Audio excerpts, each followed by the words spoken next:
بسم الله الرحمن الرحيم.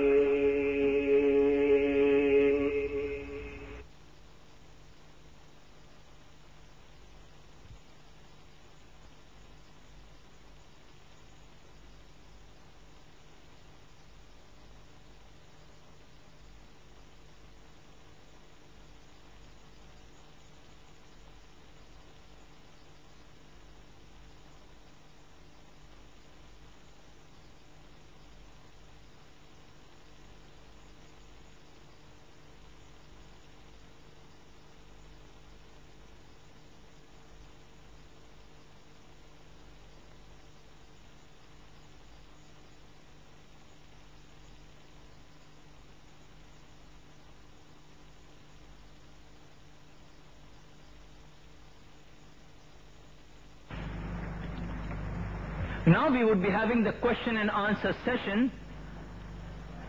We would like you to kindly understand and observe the rules that have to be followed during the question and answer session so that we can derive the maximum benefit from it. 3 mics have been provided for the questions from the audience, 2 down here below for the gents, and 1 up in the center in the balcony for the ladies. 1 question at a time will be put on the mic. The first question being asked by the lady on the top, then we move down to the brother on my right hand side, then we move up again to the next lady in the balcony, we move down on my left hand side to the next brother here, and in similar fashion we move up and down in the center on the top and on the 2 sides below. Written questions on slip papers which are available from volunteers standing in the aisles will be given a second preference after the questions on the mics have been answered by Dr. Zakir. Questions asked should be on the topic women's right in Islam, modernizing or outdated only.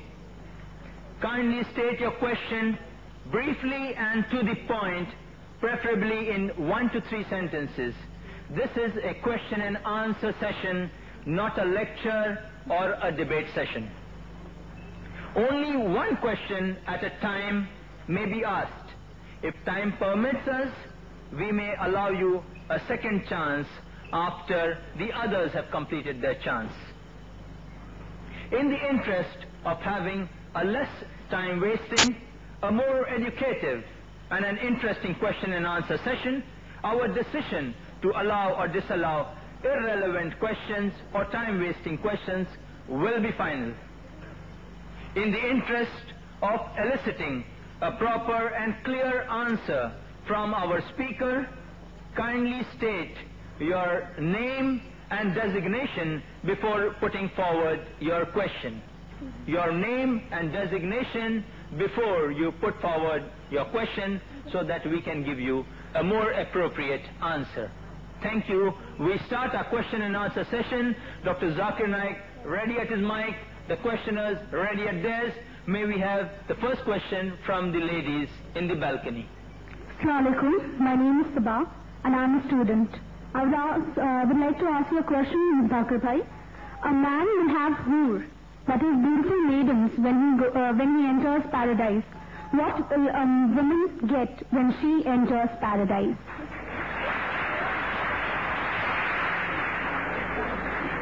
The sister has posed the question that when a man enters paradise, he will get hoor, that is a beautiful maiden. What will the woman get when she enters paradise? The Qur'an has mentioned the word hoor in no less than 4 different places. It's mentioned in Surah Dukhan, chapter number 44, verse number 54. It's mentioned in Surah Tur, chapter number 52, verse number 20. It's mentioned in Surah Rahman, chapter number 55, verse number 72, as well as in Surah Waqia, chapter number 46, verse number 22. And many of the translations, especially the Urdu translations have translated the word hur as beautiful maiden. If the word hur means a beautiful maiden, it means a beautiful maiden, then what will the woman get in paradise?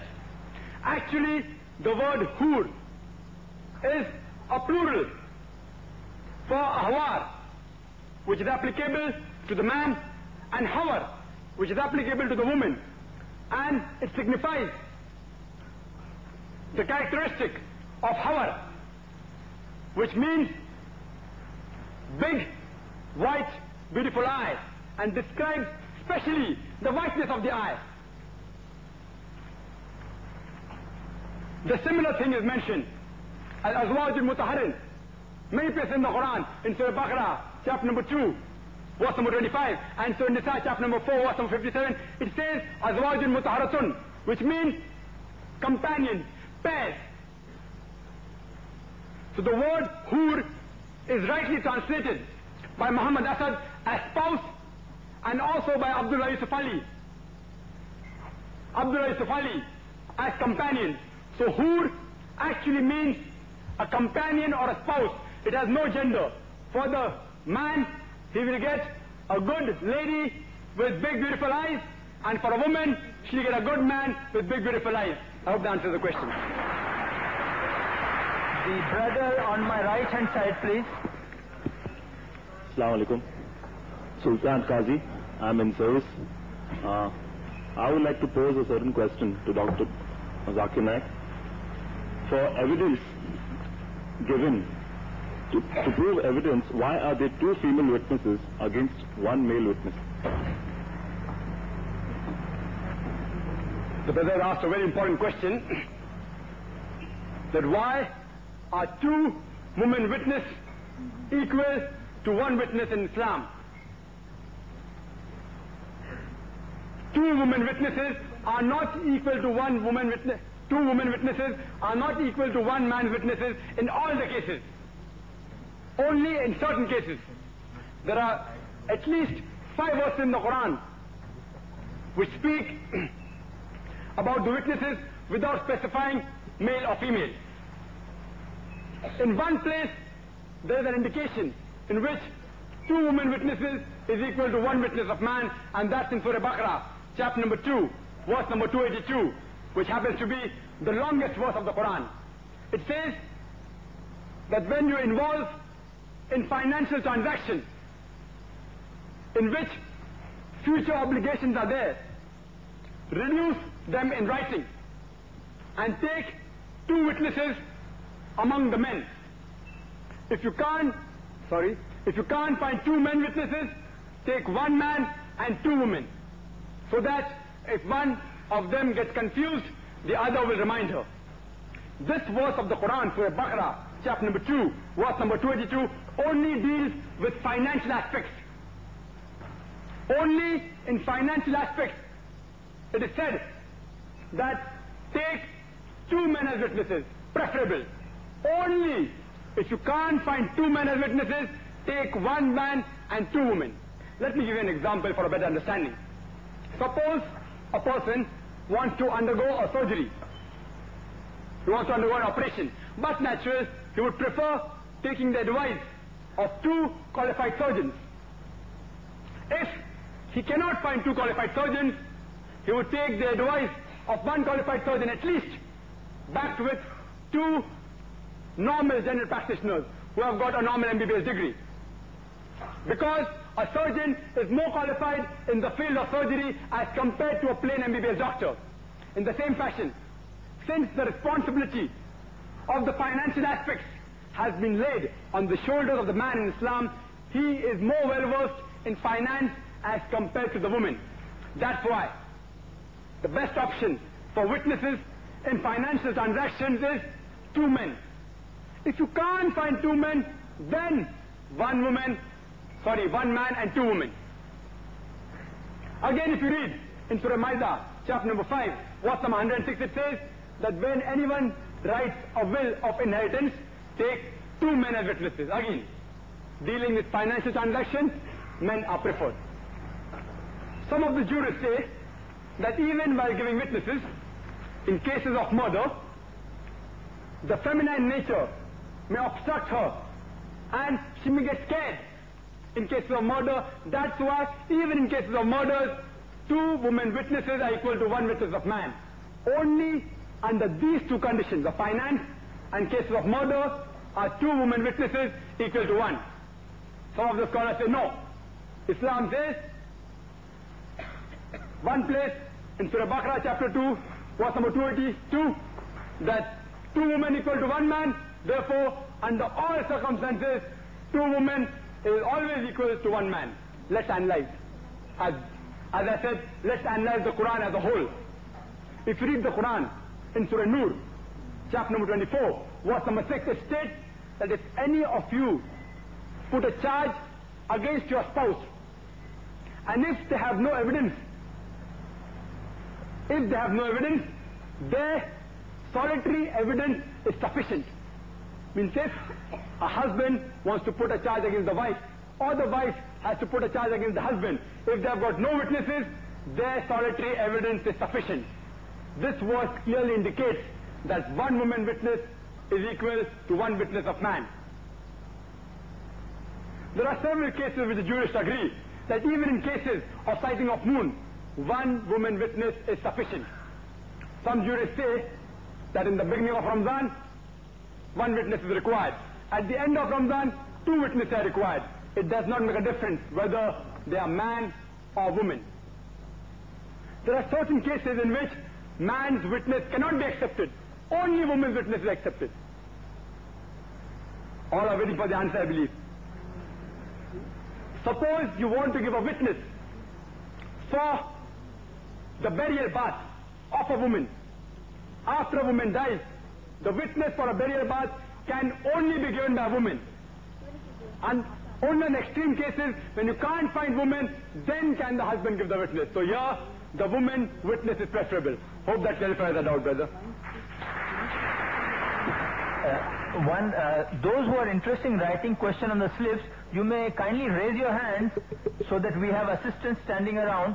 They could come and help you out with a slip of paper or a pen or whatever is required, so that and it can be passed on down the sides of the stage to me, so we can carry on as a secondary preference later on.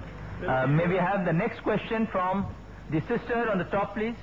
Assalamu alaikum. My name is Shayla.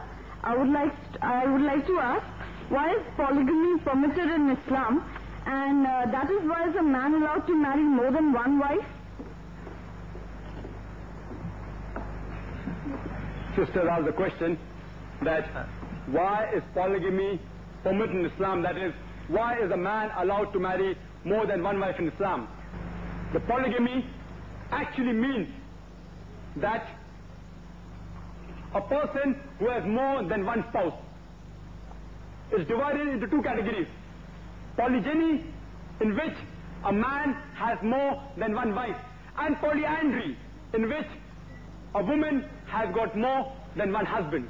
People normally think polygamy means a man can marry more than 1 wife. Polygamy means both. A person having more than 1 spouse. If a man has more than 1 wife, it's called polygyny. And if a woman has more than 1 husband, it's called polyandry. But since the sisters mainly asked the question, why is a man allowed to marry more than 1 wife? I will answer, why is polygyny allowed in Islam? Quran happens to be the only religious book on the face of the earth which says marry only once.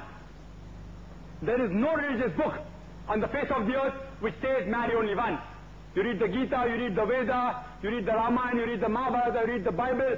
Nowhere is it mentioned marry only once. It's only mentioned in the Quran. In fact, if you read the Hindu scriptures, most of the kings had several wives.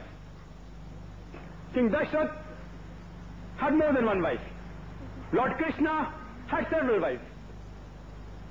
If you read the Jewish scriptures, the Jewish law allowed polygyny. It was only in the 11th century when Rabbi Gershom ben Yehuda, he passed a synod and said polygyny should not be allowed. Still it was practiced by the Sephardic Jewish community in the Muslim countries, until in 1950 the chief rabbinate of Israel put a ban on it. The Christian Bible allows polygyny. Only a couple of centuries ago, the church put a ban on it. Even if you analyze the legal aspect of India, the Indian law allowed a Hindu man to have more than one wife. It was only in 1954 when the Hindu Marriage Act was passed, and if I'm wrong, Justice Qazi can correct me, when the Hindu Marriage Act was passed in 1954, which put a ban and prohibited the Hindu man to marry more than one wife. If you see the statistics, according to a committee report on the status of women in Islam, which was published in 1975 on page number 66 and 67, it states the percentage of polygamous marriages. And it said that the percentage in which the Hindu did polygynous marriages, it was 5.06. And the percentage of Muslim polygynous marriages was only 4.31. Let's leave the statistic aside. Let's come to the main point. Why does Islam allow polygyny? As I mentioned earlier, Qur'an is the only religious book on the face of the earth which says marry only one. It's mentioned through Nisa, chapter number 4, verse number 3, that you can marry women of your choice in 2s, 3s or 4s, but if you can't do justice, marry only one. The statement marry only one is only given in the Quran. It's not there in any other religious books. In pre-Islamic Arabia, men had several wives. Some people had hundreds of wives. Islam put an upper limit to polygamy, maximum 4. And you can have more than one wife only on the condition that you can do equal justice between the two, or between the 3 or 4. Otherwise, only one. And the same surah, Surah Nisa, chapter number 4, verse number 129 says that it is very difficult for a man to be just between his wives. So polygamy is an exception. It is not the rule. Many people think that Islam says you should compulsory marry more than one wife. There are 5 categories of do's and don'ts in Islam. First category is compulsory, which is fard.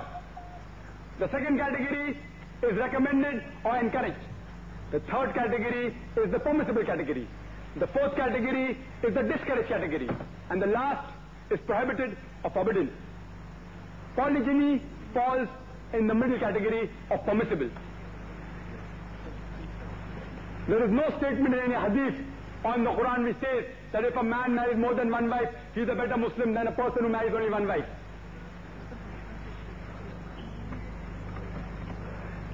Let's analyze logically. Why does Islam allow a man to marry more than one wife? By nature, men and women are born, male and female are born in equal proportion. But medical science tells us that the fetus, if it's a female, is more stronger than the male fetus. Pediatric knowledge tells us that a female child has got more resistance than the male child. A female child can fight germs and disease much more stronger and a better way than the male child. Medical science tells us that the female is health-wise a stronger sex than the male. So, in the pediatric age itself, the female ratio is higher than the male ratio. Wars take place in the world, and during wars, more male are killed than the female. Even the recent war which took place in Afghanistan, approximately more than 1.5 million people were martyred, out of which most of them were men. Statistics tells us that accidents take place. More of the men die in accidents than the females. More male death takes place due to cigarette smoking than female death.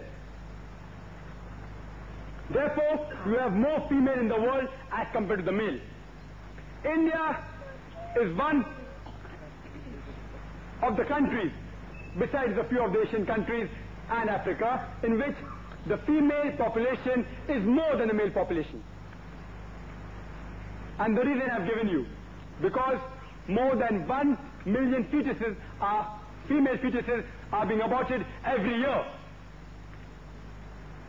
And because of the high rate of infanticide, female infanticide, that's the reason that females are less than the male. Otherwise, you stop this evil practice and within a few decades you'll have that the male population will become much less than the female population. In New York alone, there are 1 million females more than male. In U.S.A. alone, there are 7.8 million females more than male. And out of the male population of New York, 1/3 are gay. They are sodomites. That means they can't find female partners. And there are more than 25 million gays in America.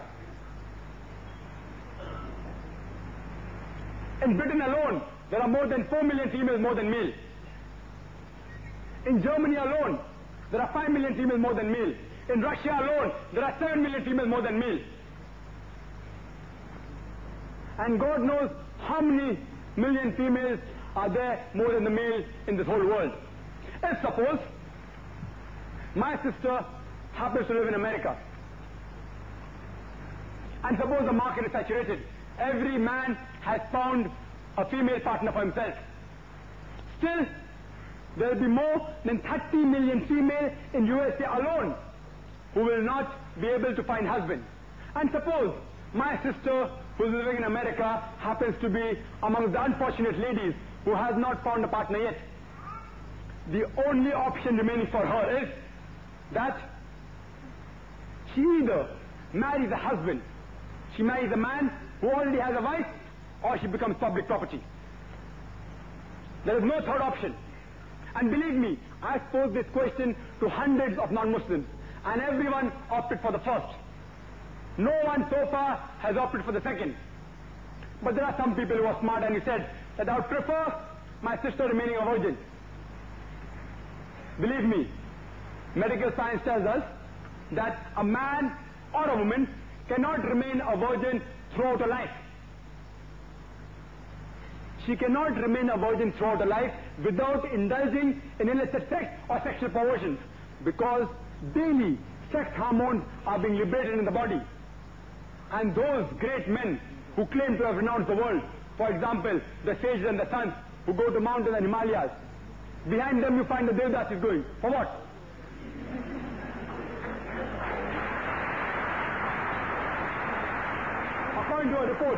According to a report, out of the priests and the nuns of the Church of England, the majority indulge in fornication and homosexuality. There is no option, there is no third option. The only option is that you marry a husband who already has a wife, or you become public property. In continuation of that question, we have got a question on the slip. Can you enumerate the various conditions in which polygamy is permitted? This is from Sister Samina. Can you enumerate the various conditions in which polygamy is permitted? The sister has a question that can you enumerate the various conditions in which polygyny is permitted? The only condition which allows a man to marry more than one wife is that he should do justice between the two wives. If he can do justice between the 2 or 3 or 4 wives that he has, he is allowed to take more than one wife. If he can't do justice, he should suffice with only one wife. But there are several conditions in which it is more advisable for a man to take more than one wife. One of the examples I gave is because of the surplus women, which can't find husbands, Islam has allowed polygyny to protect the modesty of the woman. There are several other conditions. For example, suppose a young lady, she gets married, and within maybe approximately a few months of a marriage, she has an accident and she gets handicapped and she cannot satisfy the husband. The only option for the husband is that he either keeps his first wife who's handicapped and takes another wife, or he divorces the first wife and marries a new wife. I'm telling you, suppose your sister happens to be that unfortunate lady who gets handicapped. Which would you prefer? Would you prefer your brother-in-law to divorce her and to marry a new wife, or would you prefer your brother-in-law to keep that first wife and to take another wife? There are situations in which the wife can become seriously ill. She can have a disease in which she will not be able to look after the children or look after the husband. Under such conditions, it is more advisable that that wife shares the husband with another lady who will not only look after the husband, will also look after her as well as the children. Many people may argue that why can't you keep a maidservant or a nurse who look after the children? I do agree with you. You can very well keep a maidservant who will look after your children and your wife. But who will look after you then? Very soon that maidservant will start looking after you also. So the best option is that you keep your first wife and take another wife and treat both of them equally. There can be conditions such as after several years of marriage, you have got no children. And maybe both the husband and wife, they yearn for a child. The wife can very well give permission to the husband to marry another wife and they can have more children. Some people may argue that why don't you adopt a child? Islam does not allow adoption, for which there are several reasons. I won't go into that. The only option remaining here is that he either divorces the first wife and takes another wife if he wants children, or he keeps the first wife and takes another wife and treats both of them equally. I hope these are sufficient reasons. The next question from the brother on the left. My name is Ilyas and I'm a student. The question is, can a woman become the head of the state? A bit louder, please. Can the woman become the head of the state? The brother asked the question, can a woman become the head of a state? There is no text in the Qur'an which I know which states that a woman cannot become a head of a state. But there are several hadiths. For example, one hadith says that the people who have the leader as a woman will not succeed. Some of the scholars say that this only refers to a particular time in which this hadith was related, especially at the time when Persia had the leader as a queen. The other scholars say no, it refers to all the time. Let's analyze whether it is advisable for a woman to be a head of a state or not. If a woman is head of a state in an Islamic country, she may have to lead the congregational prayers. And if a woman leads the congregational prayers, in Islam, we adopt several postures like qiyam, ruku, sujood, standing, bowing and prostration. If a lady is doing that in front of a gent congregation, I'm surely it will cause disturbances in the prayers. If she happens to be head of a state of a modern society like the one we have today, many a time the head of a state has to have meetings with other heads of state which are usually gents. And many a times they have closed door meetings in which no one else is allowed. And if a woman has a closed door meeting with another gent, Islam does not permit her to do that. Islam does not permit a woman to be alone with a mahram, with a foreign male in closed doors. Islam does not permit intermingling of sexes. The head of the state many times receives over publicity by video shooting and the photography, and many times it involves in close proximity with the other heads of state and with other gentlemen. Therefore, you can see photographs of the heads of state. If it's a lady, may it be Margaret Thatcher or anyone else, you find a photograph shaking hands with many men. Islam does not allow such free intermingling of sexes. The head of the state requires that it should meet the common man. A lady, if she's the head of the state, it will be difficult for her to meet the common man and try and solve a problem. And science tells us that a woman, during a menstrual period, she undergoes certain behavioral, mental and psychological changes due to the release of the sex hormone estrogen.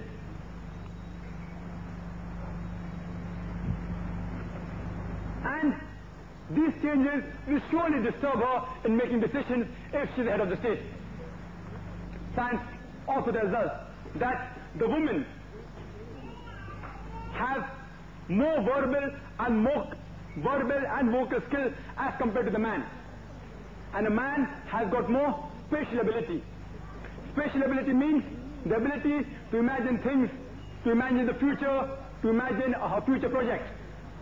And spatial ability is very important for the head of the state. A woman has been given an edge over the men in verbal and vocal skills which are required for motherhood. A woman, she may get pregnant and surely she may require rest for a few months. Who will look after the state for the few months? She may have children. Her duty as a mother is very important.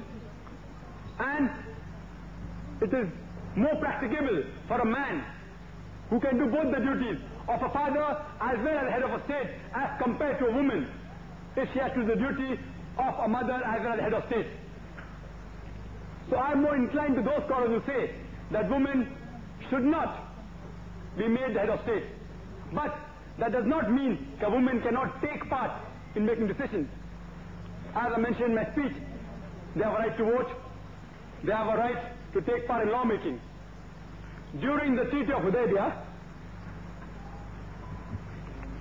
Salma, may Allah be pleased with her, she supported and guided the Prophet at a time when the whole Muslim community was disturbed. She guided him and she supported him. As you know, that though the Prime Minister or the President may be the head of the state, but many a time the PAs and the secretaries, they are the ones who make the decisions. So surely a woman can help the man in making decisions of the state. I hope that answers the question. The next question. I'm Vimla Dalal, advocate. I would like to ask that Islam preaches women's rights are equal to men. Why women should be in parda and why there should be a segregation of men and women in this sort of meeting also?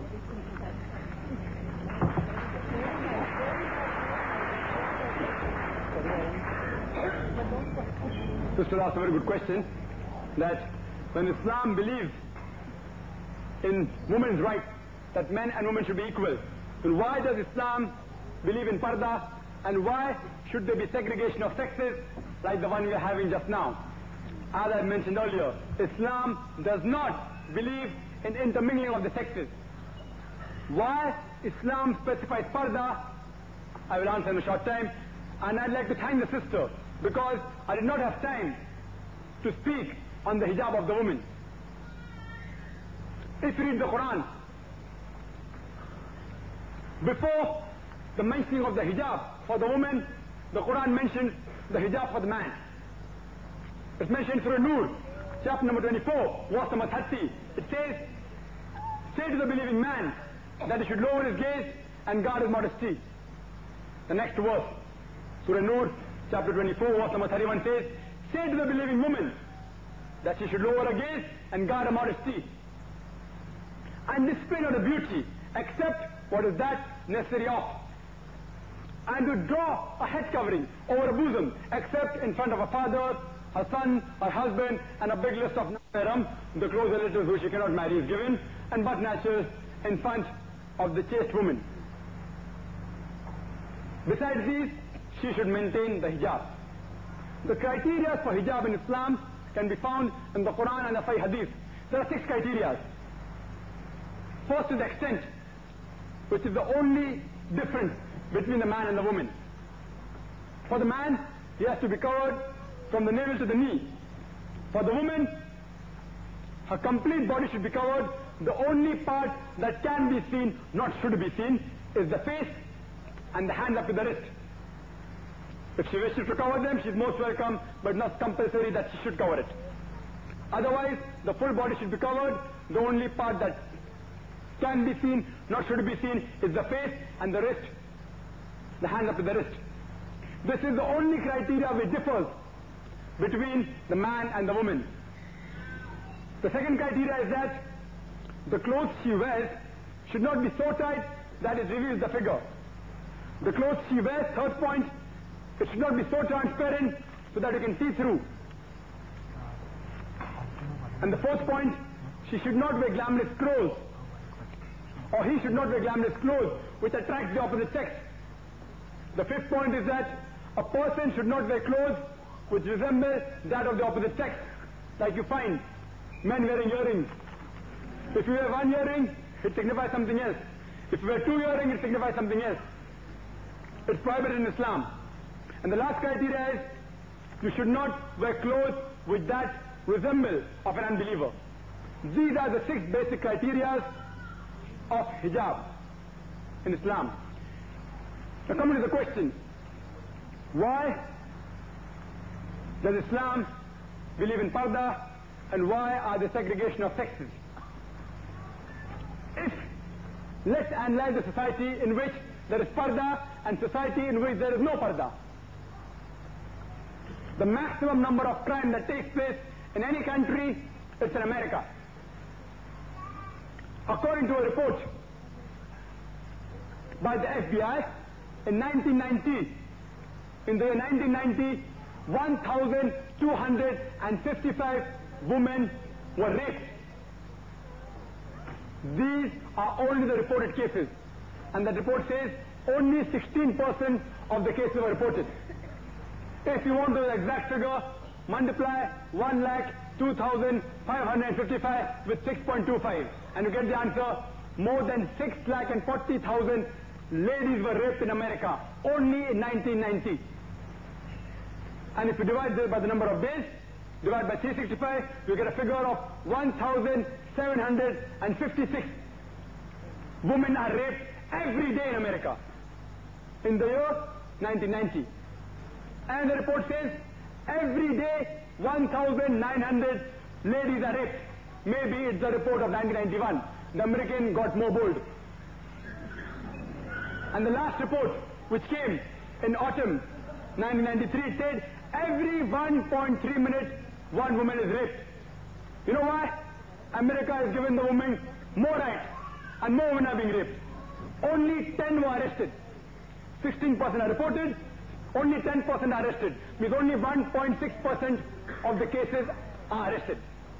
Out of that, 50% are let free before the trial. Means only 0.8% of the rape cases are held. Means if a man rapes 125 ladies, the chances of his being caught is 1. Who would like to try? 125 ladies you rape, and you get caught only once. Out of that, 50% times you get a punishment of less than 1 year. Though the U.S.A. law tells you that for rape, you have got a punishment of life imprisonment. But they say it happened only the first time. He's caught the first time.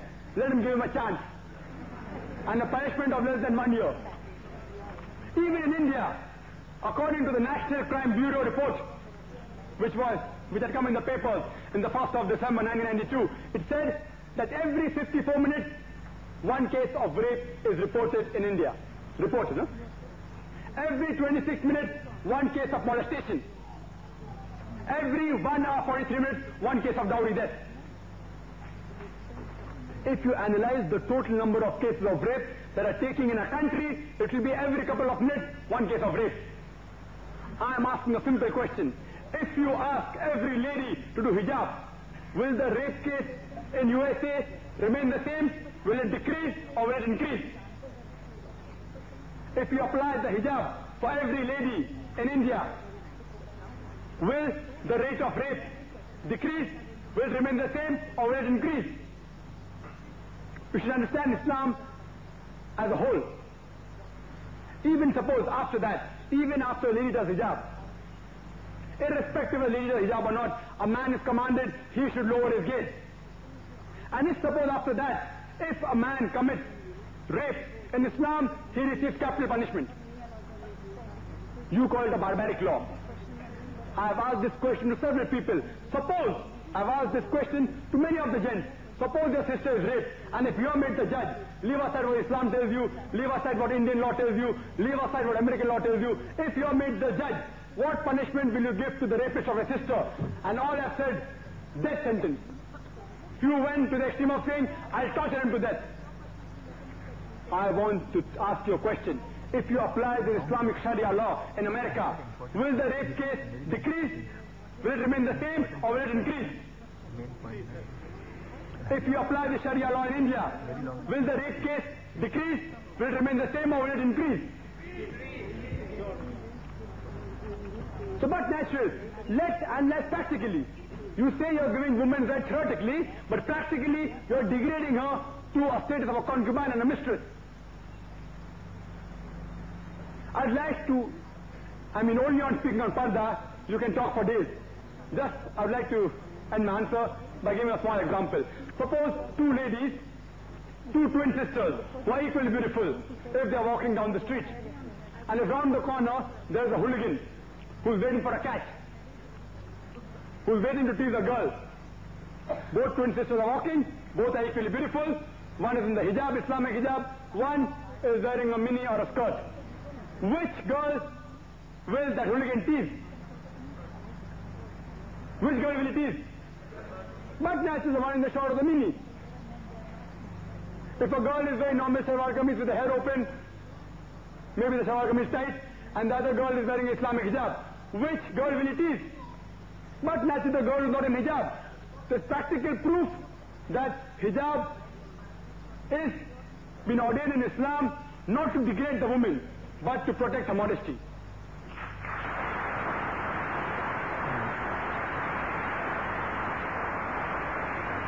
There's an announcement for Aruna Bhurte. Your husband is calling you at the entrance. Mrs. Aruna Bhurte, could you please contact your husband outside the auditorium, please? The next question. Yeah. Assalamu alaikum. My name is Bilal Lala and I am a revert. By profession, I happen to be a lecturer in computers. There's one question which has baffled me over the years, and that question is, why does Islam permit a Muslim man to marry a woman of his choice from Ahlul Kitab, maybe Jews or Christians, and the vice versa is not permitted? Are the Muslim ladies not mushrooks? Can you clarify? So the Bilal has asked the question that Quran permits a Muslim man to marry a lady from the Ahlul Kitab, but the vice versa is not true, and is correct. It's mentioned in Surah Maida, chapter number 5, verse number 5, that on this day it has been made lawful for you all that is good and pure. The food of the people of the book has been made lawful for you, and your food has been made lawful to them. And also, besides the women who are believers, even the women of the Ahlul Kitab who are chaste has been made lawful for you. Islam gives permission for a Muslim man to marry a woman from the Ahlul Kitab. Why? Because when a Christian or a Jewish lady, when she marries a Muslim man, after she marries, the family of the husband will not abuse or insult any of the prophets, because in Islam we believe in all the prophets of the Jews and the Christians. What prophet they believe in, we believe in. We both believe in Adam, in Noah, in David, in Musa, in Isa, may peace be upon them all. Because we believe in all of the prophets, the lady when she enters a Muslim family, she will not be ridiculed. But the vice versa, if a Muslim lady goes to a family of a Christian or a Jew, but natural, they do not believe in Prophet Muhammad, may peace be upon him, and she will be ridiculed. That's why Islam gives permission for a Muslim man to marry a girl from the Ahl Kitab, but the vice versa is not true. Coming to the second part of the question, that aren't these Muslim women mushriks? Brother is referring to an ayat of the Quran Sharif of Surah Baqarah, chapter number 2, verse number 221, which says that do not marry unbelieving women until they believe. Even a slave woman who's a believer is better than an unbelieving woman, even if she allows you. Means, even if the Queen of England, let her be the wealthiest lady, let the lady be the most beautiful in the world, still, Ajhadu Ali, a slave woman who's a believer, is much better than the best lady of the world if she's an unbeliever. And the verse continues, do not marry your daughters to the unbelieving man until he believes. For a slave man who's a believer is better than an unbeliever even if he allows you. Now another verse in the Quran tells you, from Surah Ma'idah, chapter number 5, verse number 72, it says, لَقَدْ كَفَّ الَّذِينَ قَالُوا إِنَّ اللَّهُ ابْنُ مَرْيَمَ, that they are blaspheming, they are doing kufr, those who say Jesus is Christ, the son of Mary. Those who say Allah is Christ, the son of Mary. لَقَدْ كَفَّ الَّذِينَ قَالُوا إِنَّ اللَّهُ ابْنُ مَرْيَمَ وَقَالَ الْمَسِيحِ, but said Christ, Ya Bani Israel, O children of Israel, Abdullah, worship Allah, Rabbi wa Rabbukum, who's my Lord and your Lord, إِنَّمَا يُشْرِكْ بِاللَّهِ, and anyone who associates, partners with Allah, فَقَدْ حَرَّمَ اللَّهُ عَلَيْهِ الْجَنَّةِ, Allah will make Jannat haram for him. وَمَا وَهُ النَّارِ وَمَا لِلظَّالِمِينَ مِنْ أَنصَارٍ, and for him, he shall have no helpers, and fire shall be his dwelling place. From this verse you come to know that all those who say Allah is Christ, those who are saying Jesus Christ, may peace be upon him, is God, they are doing kufr. And one verse of the Quran says you are allowed to marry these kafirs. You will think the Quran is contradicting itself. But as I told you, analyze the Quran as a whole. There's one more verse in the Quran, in Surah Imran, chapter number 3, verse 110, which says, كُنْتُمْ خَيْرَ أُمَّةٍ أُخْرِجَتْ لِلنَّاسِ, oh ye are the best of people, you are for mankind. تَأْمُرُونَ بِالْمَعْرُوفِ وَتَنْهَوْنَ عَنِ الْمُنْكَرِ, you are for mankind, enjoying what is good and forbidding what is good, bad. كُنْتُمْ خَيْرَ أُمَّةٍ أُخْرِجَتْ لِلنَّاسِ تَأْمُرُونَ بِالْمَعْرُوفِ وَتَنْهَوْنَ عَنِ الْمُنْكَرِ وَتُؤْمِنُونَ بِاللَّهِ, and believing in Allah. وَلَوْ آمَنَ أَهْلُ الْكِتَابِ لَكَانَ خَيْرًا لَهُمْ, it would have been better if the people of the book had faith.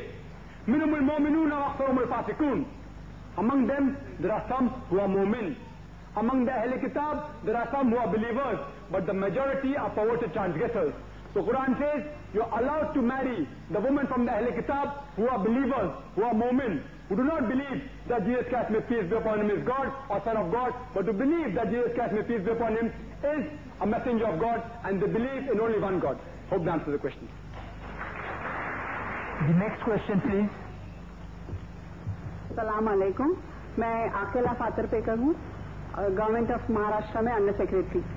मेरा question है कि इस्लाम में औरत को, चाहे वो शादीशुदा हो या गैर शादीशुदा, उसको विल करने का परमिशन नहीं है, ये क्यों है, और अगर है तो उसके डिटेल्स दीजिए।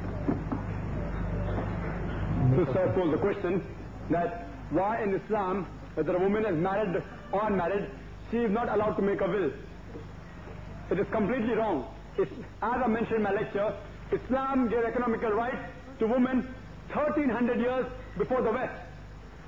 And I said very clearly in my talk that any adult woman who's mature, but naturally if she's not an adult, she cannot practice, because she cannot practice the right, because she won't be matured.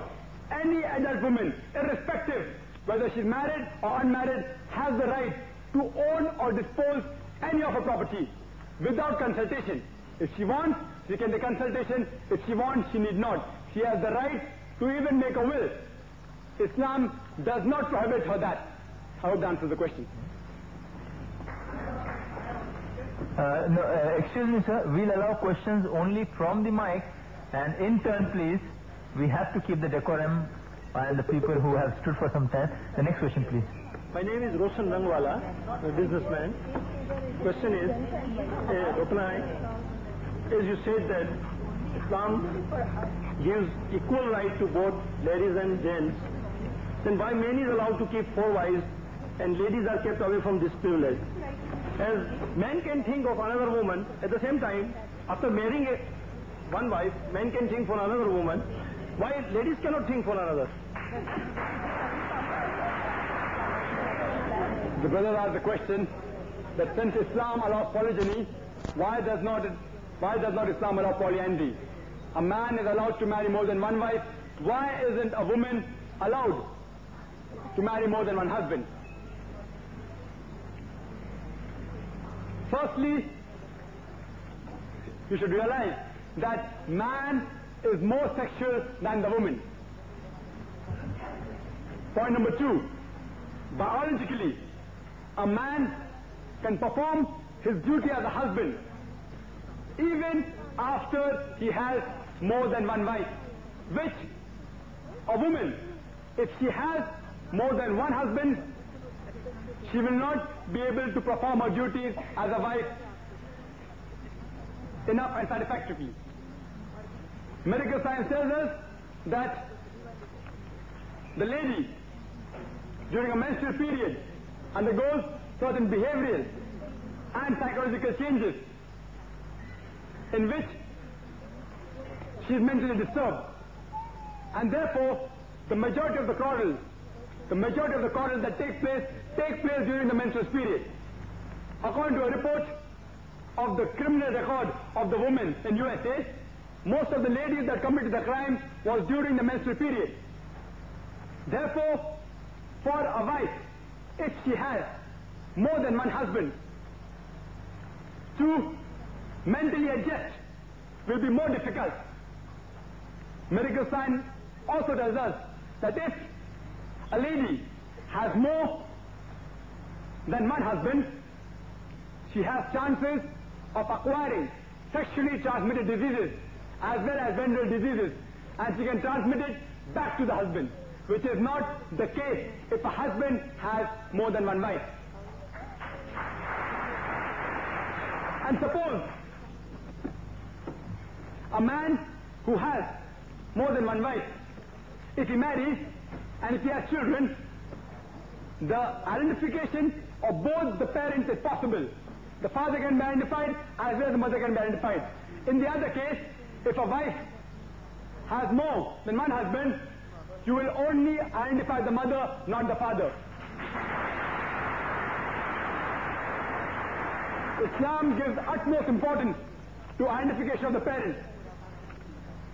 And psychologists tell us that if a child cannot identify his parents, he undergoes mental trauma. No wonder the children of prostitutes, they have a very bad childhood. And if that child goes for admission in the school, and if he's asked, what's the name of your father? You'll have to give 2 names. And you know what the child is called. There are several reasons why polyandry is not allowed. And for counter-argument, if you tell me that I give you several reasons why polygyny is allowed. For example, if a couple does not have issue, and if they marry, a man is allowed to take more than one wife. If suppose the husband is sterile, can't the wife take more than one husband? No, because no doctor can give you the guarantee that the husband is 100% sterile. Even if you do vasectomy, even if you do nasbandi, no doctor can tell you that the child cannot be a father. So still, again, the identification of the child is yet in doubt. In the other case, suppose the husband, he undergoes an accident, or he becomes very severely ill. Can't the wife take care of the husband? let's analyze.